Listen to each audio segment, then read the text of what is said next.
A slow lane change in Chinatown turned into a three-car crash. And yes, it happened at crawling speed, right in broad daylight. This incident took place along Upper Cross Street, heading towards the junction with Chin Sui Road, and it was caught on camera and later posted by SG Road Vigilante on Facebook. In the footage, traffic in the center lanes looks heavily jammed. And that's when a white Toyota Altis tries to squeeze its way into the far left lane. But here's the key detail: it wasn't a smooth merge.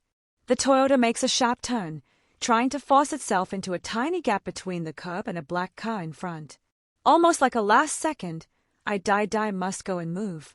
At the same time, a white Mercedes is already traveling in the far left lane, going straight.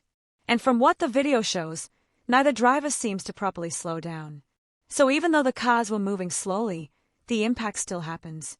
The Toyota and Mercedes collide, not with a big bang, but with this awkward, creeping crash that feels almost unreal. But the collision gets worse. The impact causes the Mercedes to tip left onto two wheels, and for a brief moment, one of its wheels actually rides up over the Toyota. And then there's a third victim. The black car that was stationary gets hit on the side by the Toyota as well, turning this into a three-car accident. You can even hear someone in the recording reacting in shock, saying, "Oh my God." After the collision, the cam car has to maneuver around the mess, because the three vehicles end up stuck and squashed across two lanes. Now, despite how slow motion this crash looked, injury still happened.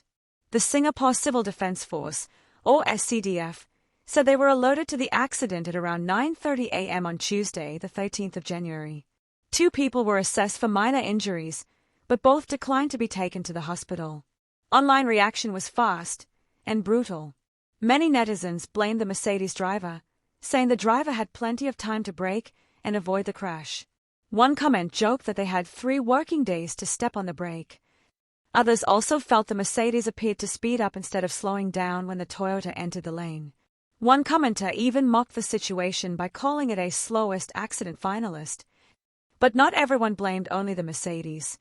Some pointed fingers at the Toyota driver too, for making what looked like an almost 90-degree last-minute swerve across lanes, and even delaying the signal until after the collision already happened. So this becomes the real question: was it arrogance, poor judgment, or simply drivers assuming the other person will give way? Because this wasn't a high-speed disaster. It was a low-speed standoff, where nobody wanted to back off. And the result? 3 damaged cars, 2 people injured, and a reminder that even slow driving can still be dangerous when ego takes the wheel. So let me ask you, in this situation, who do you think is more at fault? The Toyota forcing the lane change, or the Mercedes refusing to give way? Drop your thoughts in the comments. If you enjoyed this breakdown, make sure to like, share, and subscribe to 2230, and I'll see you in the next story.